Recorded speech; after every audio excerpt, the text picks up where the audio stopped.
এখানে কত কুমড়ো শাক হয়েছে, কিন্তু এগুলোর কথা বলছি না, আমি এটা সংগ্রহ করে নিলাম। দেখো কত সুন্দর হয়েছে কামরাঙ্গাটা। সকাল সকাল চলে আসলাম ছাদ বাগানে। তো তোমাদের সবাইকে আমার ছাদ বাগানে স্বাগত। তো আজকে আমি সকালে চলে আসলাম, এখন বাজে দেখো 6টা, একদম আকাশ মেঘলা, দেখো কালো দেখা যাচ্ছে, বৃষ্টি হবে। তো আমি এখানে আসলাম তোমাদেরকে একটা জিনিস দেখাতে, সেটা হলো একটা কুমড়ো গাছ আমার ছাদ বাগানে হয়েছে, খুব সুন্দর, ডালিম গাছের ওখানে। তো সেই কুমড়ো শাকটা সংগ্রহ করতে হবে, না হলে ডালিম গাছের ক্ষতি হবে। তো চলো দেখাই। তো আসসালামু আলাইকুম, আশা করছি তোমরা সবাই ভালো আছো। তো আমিও ভালো আছি। আজকে একটা নতুন ভিডিও নিয়ে তোমাদের সামনে হাজির হলাম। তো বৃষ্টি যেহেতু চলছে এখন, তো ছাদ বাগান খুবই সুন্দর, একদম ফল ফুল বা গাছের পাতাগুলো এত সুন্দর প্রাণবন্ত, খুবই ভালো লাগে দেখতে। তো ভাবলাম তোমাদের সঙ্গে একটু শেয়ার করি। আর আমি তোমাদের সঙ্গে ঠিকঠাক ছাদ বাগানের ভিডিও শেয়ার করছি না, কারণ আমি একটু ব্যস্ত হয়ে গেছি। তো আমি কদিন পরে ভালো ভালো ভিডিও তোমাদের সঙ্গে শেয়ার করব। তো দেখতে পাচ্ছ এখানে কত কুমড়ো শাক হয়েছে, কিন্তু এগুলোর কথা বলছি না, আমি আরেকটা আমার ছাদ বাগানে কুমড়ো গাছ হয়েছে, খুব সুন্দর। তো চলো দেখাই সেটা। তো তার আগে আরেকটা জিনিস দেখাই, সেটা হলো আমার ছাদ বাগানে যে কুমড়ো গাছটা হয়েছে। তো তার আগে আমি তোমাদের একটা জিনিস দেখাই, সেটা হলো দেখো একটা ডালে কতগুলো বেগুন হয়েছে, দেখো বেগুনগুলো কত সুন্দর হয়েছে। তো এই যে বড় বেগুনটা, এটা সংগ্রহ করতে হবে, এই ছোটোগুলো করতে হবে না। দেখো একটা ডালে 3টা, কত সুন্দর বেগুনগুলো, আর মাশাআল্লাহ খুব সুন্দর। আর এদিকে দেখো বেগুনের গাছগুলো দেখো কত সুন্দর, এটা অনেক দিন পর্যন্ত বেগুন দেবে। আর অনেক দিন পর্যন্ত থেকে আমি এই বেগুনগুলো সংগ্রহ করছি, তোমাদের ভিডিও দিয়েছি অনেক, তোমরা দেখেছো। তো এখানে কটা হয়েছে, এই যে। তো চলো এবার আমি তোমাদের এই কুমড়ো গাছটা দেখাচ্ছি। এই যে দেখতে পাচ্ছ ডালিম গাছটা, আর বৃষ্টির পানি পেয়ে গাছগুলো দেখো কত সুন্দর হয়েছে, সব গাছগুলোই। তো এখানেই আছে আমার যে মিষ্টি কুমড়োর গাছটা, এই যে দেখো কত বড় বড় পাতা আর এত সুন্দর, এই যে। তো এটা যেহেতু একদম ডালিম গাছের গোড়ায়, তো এটা রাখা যাবে না, এটা আমি সংগ্রহ করব, না হলে ডালিম গাছটার ক্ষতি হবে। আর এদিকে ওঠার মতো কোনো জায়গা নেই, যেহেতু একদম ছাদের বাইরে।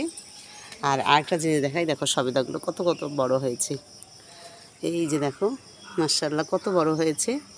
আর এদিকে কামরাঙ্গাগুলো দেখো কত হয়েছে, এই যে দেখো সবুজ সবুজ একদম, অনেক কামরাঙ্গা ধরেছে। এদিকে এই যে একটা কামরাঙ্গা এদিকে পেকেই গেছে, তোমাদের দেখাই, এই যে কামরাঙ্গাটা, এই যে আমি এটা সংগ্রহ করে নিলাম। দেখো কত সুন্দর হয়েছে, কামরাঙ্গাটা খুব সুন্দর হয়েছে। তো কামরাঙ্গাটা সংগ্রহ করে নিলাম। তো চলো এবার আমি মিষ্টি কুমড়ো গাছটা সংগ্রহ করে নিচ্ছি। এটা আমার এই গাছগুলো একদম বাইরে, তো তার জন্য রাখার মতো কোনো বুদ্ধি নেই। তো গাছটা আমি সংগ্রহ করে নিলাম। দেখো কত বড় গাছটা হয়েছে, আর এত সুন্দর গ্রো হয়েছে গাছটার, মাশাআল্লাহ খুব সুন্দর হয়েছে। এই যে দেখো কত বড় হয়েছে মিষ্টি কুমড়ো গাছটা, মানে একটা গাছ দিয়েই আজকের খাওয়া হয়ে যাবে, রান্না হয়ে যাবে। তো তোমাদের কেমন লাগলো অবশ্যই কমেন্ট করে জানাবে। আর গাছটা দেখো কত বড় হয়েছে, কিন্তু ওইদিকে যেহেতু জায়গা নেই মানে রাখার মতো, তার জন্য আমি এটা সংগ্রহ করে নিলাম। তো তোমাদের কেমন লাগলো অবশ্যই অবশ্যই কমেন্ট করে জানাবে। আর পাতাগুলো দেখো এত সুন্দর বড় বড় পাতাগুলো, এই যে দেখো। তো এটা সংগ্রহ করে নিলাম। তো চলো আরও মিষ্টি কুমড়ো শাক আছে, সেগুলো আমি সংগ্রহ করে নিচ্ছি। তো এই যে দেখতে পাচ্ছ এখানে যে ডাঁটিগুলো আছে, এগুলো আমি সংগ্রহ করে নিচ্ছি। তো এই যে দেখো এরকম করে ছাদ বাগানে আমি এবার কুমড়ো শাকগুলো রাখলাম না, এগুলো সব এরকম করে আমি সংগ্রহ করে নিলাম। আর অনেক সংগ্রহ করছি, যেহেতু এই আগাটা করে কেটে দিচ্ছি। এগুলো তোমরা যত কেটে নেবে তত তোমাদের ছাদ বাগানে কুমড়ো শাক হবে।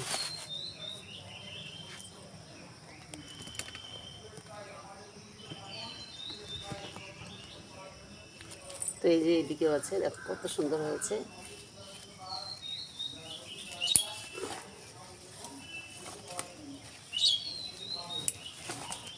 তো এই যে আজকে অনেক মিষ্টি কুমড়ো শাক সংগ্রহ করে নিলাম আমার ছাদ বাগান থেকে।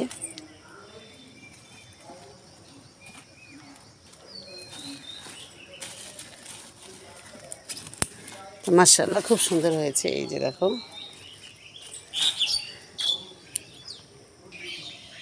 তো এই যে দেখো আমি একদম একটা ঝুড়ি দিয়ে একদম এক ঝুড়ি নিয়ে নিলাম।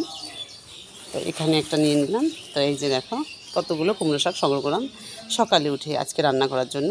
তো তোমাদের কেমন লাগলো অবশ্যই কমেন্ট করে জানাবে। আর দেখো আমি তোমাদের আরেকটা জিনিস দেখাই, সেটা হলো এই দেখো কত কলমি শাক হয়েছে। তো আজকে আমি আর কলমি শাকগুলো তুলবো না, আজকে শুধু কুমড়ো শাকগুলো সংগ্রহ করে নিলাম। তো চলো এবার আমি বেগুন হয়েছে তোমাদের দেখালাম সেটা সংগ্রহ করে নিচ্ছি। তো এই যে এদিকে বেগুনটা সংগ্রহ করে নিলাম, দেখো কত বড় একটা বেগুন হয়েছে। আর এই যে এইদিকে দেখো একদম ভিতরে বেগুন আছে, তো এটা সংগ্রহ করে নিচ্ছি।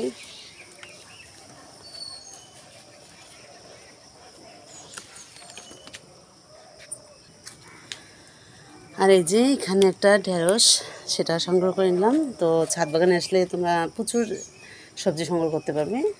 তো আমিও এরকম ছাদ বাগানে এসে টুকটাক করে সবজি সংগ্রহ করি, আমার খুবই ভালো লাগে।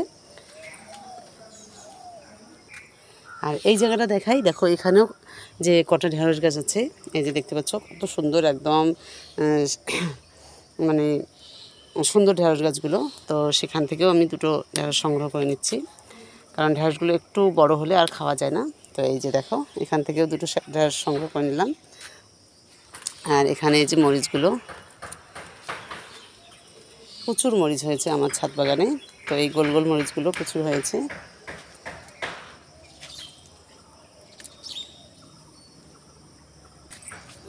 তো এগুলো সংগ্রহ করে নিলাম। আর একটা জিনিস দেখাই তোমাদেরকে, সেটা হলো এই যে দেখতে পাচ্ছ আমার ছাদ বাগানে আরও একটা ডাঁটা শাক হয়েছে, কত বড় ডাঁটা শাক হয়েছে। আর আমার ছাদ বাগানে মাঝে মাঝেই ডাঁটা শাক হয়, বড় বড় বেডে হয়, তো সাইড দিয়ে একটা একটা করে আসে। তো যাই হোক এই যে একটা আছে এখানে, আর এই যে এই সাইডে একটা দেখো কত বড় হয়েছে আর খুব সুন্দর হয়। এই যে দেখো ডাঁটা শাকটা, এই যে এখানে ঝিঙে দিয়েছি, ঝিঙেটা দেখো কত সুন্দর করে আমি একদম নিচের গোড়াটা একদম যত্ন করে নিয়েছি। আর এটা দেখো কত উপরে উঠেছে, এই যে দেখো। তো আজকে তোমাদের সঙ্গে এটাই শেয়ার করলাম। আর এখন বৃষ্টি পড়ছে আর ছাদে থাকা যাবে না, তো আমি আমার সবজি সংগ্রহ করা হয়ে গেল। তো এখন আমি ঘরে যাব। তো তোমাদের কেমন লাগলো অবশ্যই কমেন্ট করে জানাবে। আকাশ প্রচণ্ড খারাপ, আর তোমাদের আমি ভালো ভালো ভিডিও দেবো। তো আজকে ভিডিও এখানেই শেষ করছি। তোমরা সবাই ভালো থেকো, সুস্থ থেকো, আর তোমাদের সঙ্গে নেক্সট ভিডিওতে দেখা হবে।